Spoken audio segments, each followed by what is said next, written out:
최근 귀농과 귀촌을 하는 인구가 증가하고 있는데요. 특히 젊은 층들의 관심이 높아지고 있다고 합니다. 오늘 생각연구소에서는 귀농 생활을 꿈꾸는 심리에 대해 알아보겠습니다. 연세대학교 심리학과 이동기 교수와 함께합니다. 어서 오세요. 네, 안녕하세요. 네. 자, 최근 도시를 떠나서 농촌으로 이주한 사람이 50만 명을 넘어섰다. 이런 보도를 접했습니다. 자, 이렇게 사람들이 귀농이나 귀촌을 꿈꾸는 심리 어떻게 보고 계신가요? 일단 자연스럽다는 얘기가 있잖아요. 예. 그만큼 우리가 사람도 자연의 한 일부이고, 그다음 언제나 이렇게 자연 안에 있을 때 훨씬 더 행복감을 많이 느끼는 존재잖아요. 네. 그래서 사실 직장 생활이라든지 도시 생활, 인간관계 뭐 복잡한 게 팍팍하죠. 많잖아요. 네. 그럴 때는 뭔가 자기 스스로 몸도 뭔가 이게 안 좋아지고 정신도 피폐해지고 이럴 때 뭔가 돌아갈 곳이 필요한 거죠. 네. 그래서 자연을 찾아서 자기 자신의 건강도 회복하고 또 자연 속에서 오롯이 나만을 만나보는 그런 경험을 하고 이런 것들이 이제 많은 사람이 꿈꾸는 로망인데요. 네. 점점 더 아무래도 도시 생활의 힘든 거 이런 것들에 이렇게 반비례해서 다시 어떤 농촌이나 이런 데 돌아가고 싶은 마음이 많이 생기는 것 같아요. 네. 게다가 최근에는 이제 점점 자기의 선택이 중요해지는 그런 시대잖아요. 주도적으로. 내가 선택한 거. 예. 그리고 또 하나는 이제 다른 사람들이 다 하는 그런 문화 말고 나만의 뭔가 독특한 그런 문화 그런 걸 추구하는 것도 한 몫을 하고 있지 않나 싶습니다. 네. 말씀하셨다시피 도시민들 가운데서는요, 나중에 은퇴하고 나서 시골 가서 살아야지, 농사 지어야지 이런 분들 적지 않은 것 같은데요. 자, 이렇게 자연으로 돌아가고 싶은 그런 인간의 마음이 사실 본능이 아닐까 이런 생각도 들거든요. 네, 그래서 사실 그런 얘기를 많이 하는데요. 네. 그래서 뭐 나이가 들면 자연스럽게 고향으로 돌아간다, 뭐 자연으로 돌아간다. 네. 그래서 나온 얘기가 보통 우리가 귀소 본능이라는 얘기가 있죠. 네. 이게 사실 이게 이제 동물 관찰에서 나온 건데요. 동물들은 자신의 서식 장소라든지 또는 산란 장소라든지 육아하는 곳 이런 곳을 많이 멀리 떨어져 나가게 됐을 때는 네. 다음에 다시 꼭 거기로 돌아가려고 하는 그런 속성이 있대요. 네. 그거를 귀소성 또는 회귀성이라고 하는데요. 사실 인간은 그렇게 본능적인 측면을 쫓아간다라고 말하기보다는 네. 말씀드린 것처럼 뭔가 이 도시 생활 그다음에 복잡한 인간관계 이런 것들에 대한 지친 또 스트레스 해소 네. 이런 측면에서 뭔가 좀 여유를 찾고 싶어하는 거 그런 동기가 좀 더 강하지 않나 이렇게 생각됩니다. 그게 방송 환경에도 좀 접목이 되고 있다고 느끼는 게 네. 최근 들어서 좀 인기를 끌고 있는 프로그램들을 보면은 자연을 무대로 한 그런 예능들이나 다큐멘터리, 영화 같은 게 인기더라고요. 그렇죠. 지금 자연 뭐 먹방 뭐 이런 것들이 인기잖아요. 네. 예, 실제로 종합편성 채널에서 계속 방영이 됐던 나는 자연인이다.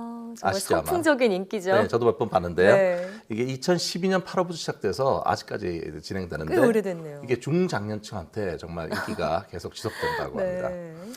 실제로 문명 혜택을 받지 않고 오지 속에서 뭔가 자기 자신만의 어떤 그 자연스러운 삶을 추구하는 것을 보여주는 네. 거잖아요.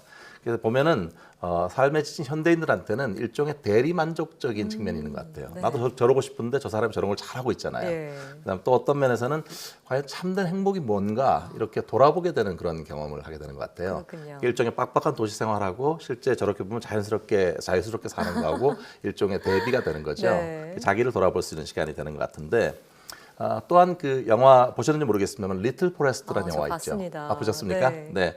거기 2018년 영화의 전당에서 나의 최애 영화, 내가 제일 좋아하는, 사랑하는 영화, 네. 한국 영화 부분에서 선정됐다고 하네요. 그러니까 일반 시민들을 대상으로. 네, 그래서 이게 특히 이제 청년들이 보통 중장년층이 만약에 갔다면 예. 어쩌면 인기가 이렇게 많이 없을 수도 있는데 청년들이 시골살이를 하는 거를 이렇게 자연스럽게 보여주는 건데 어떤 면에서 보면 이게 참 사계절의 아름다움 같은 것도 잘 보여주고요. 네. 거기에 다채로운 먹거리, 음식 이런 것들도 함께 보여주잖아요.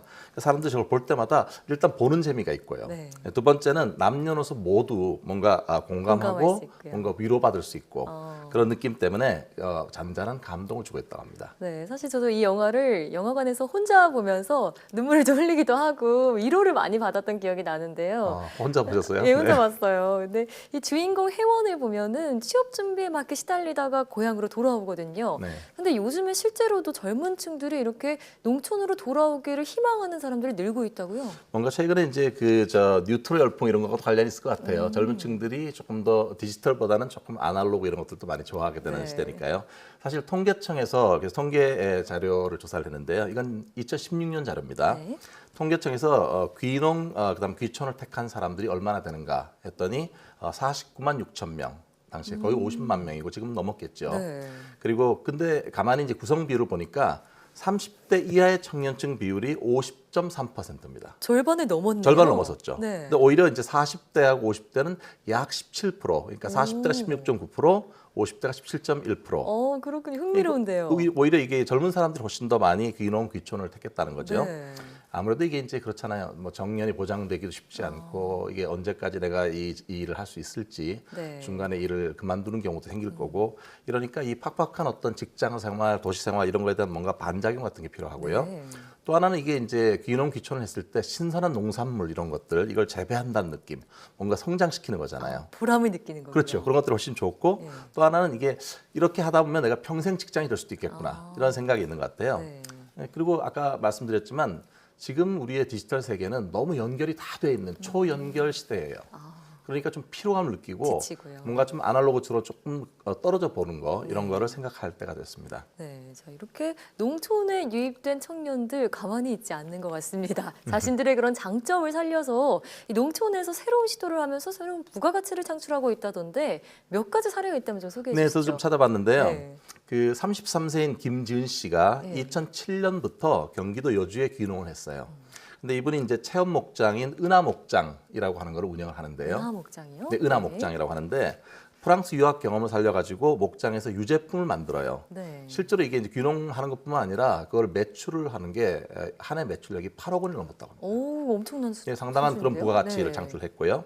또 농통령이라는 말씀 혹시 들어보셨습니까? 혹시 소년농부 네, 그 말씀하신 거죠? 17살짜리 네. 그 저 한태웅 군. 제가 팬입니다. 아, 그렇습니까? 네. 근데 17살이지만 무려 8년 차 소년 농부랍니다. 네. 그래서 한태웅 군 같은 경우에는 실제 논 3,000평 그리고 밭 한 500평의 농사를 짓고 있고요. 또 소하고 염소도 키우고 있으면서 학교도 네. 다니고 있대요. 그 농사를 짓다 보니까 이 사람이 이제 그 학생이 자기 적성을 좀 발견하게 되고 젊은 사람도 할 수 있다 이런 네. 생각을 하게 된 건데요.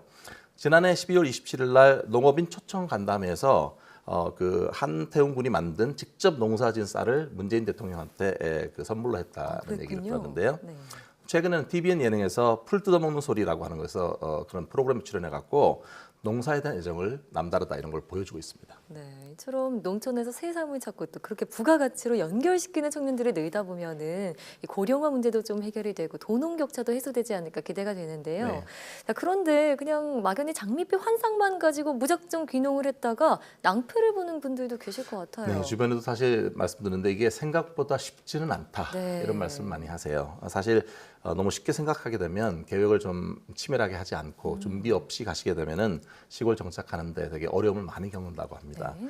실제로 보면은 귀농을 한 다음에 뭔가 이 소득 문제 아무래도 소득이 많이 떨어지게 되고요. 줄어지겠죠. 또 네. 자녀 교육 문제, 현지 있는 사람들과의 섞이는 게 쉽지 않은 문제 이런 것들이 많이 발생을 해서 네. 좌절을 하는 분이 적지 않다고 합니다.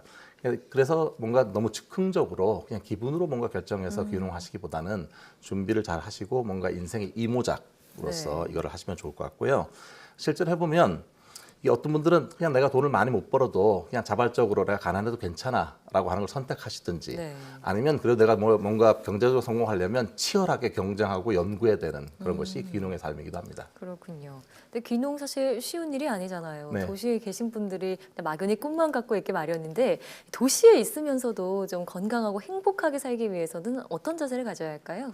네, 여러 가지 어려운 질문을 주셨는데요. 네, 제 생각에는 이게 도시에 계신 분 같은 경우는 직장하고 사실 개인적인 라이프하고 네. 이 두 개를 우리가 워라밸 얘기하잖아요. 네. 구획을 좀 지어야 될 것 같아요. 그러니까 직장 부부군요. 일을 갖고 집에까지 와서 일을 한다든지 이런 거를 좀 구획을 지어서 네. 뭔가 한쪽에 너무 일 중독이 되지 않도록 그리고 나중에 뭔가 취미나 자기 어떤 성장하기 위한 배움 이런 거를 네. 병행하는 게 좋을 것 같고요. 또 하나는 이제 규칙적으로 운동하는 거. 이게 이제 우울증 심하지 않은 우울증은 운동만 잘해도 네. 상당히 완화된다고 하니까요. 그리고 부정적인 생각이 너무 많으면 안 되고요. 동시에 긍정적인 생각도 늘리려는 노력을 함께 해줘야 됩니다. 그러니까 뭔가 자기 탓을 하거나 남 탓을 하거나 후회하거나 이런 부정적인 생각은 줄이는 게 좋겠고요. 동시에 내가 잘하는 거, 내가 정말 좋아하는 거 이런 걸 더 생각하는 게 필요할 것 같고요. 네. 마지막으로는 이게 행복하려면 혼자 있어서는 안 돼요. 누군가 마음이 통하는 사람과 소통되고 함께. 유대감을 느끼게 되는 거잖아요. 좋은 지인을 만드는 거 그것이 중요합니다. 네. 영화 리틀 포레스트를 보면은 나만의 작은 숲을 찾자 이런 대사가 나오거든요. 네. 마음속에 작은 숲을 품을 수만 있다면 내가 도시에 있건 농촌에 있건 행복하지 않을까 싶습니다. 왠지 귀농해야 될 것 같아요. 네, 자 지금까지 생각연구소 연세대학교 심리학과 이동기 교수와 함께했습니다. 오늘 말씀 고맙습니다. 네, 감사합니다.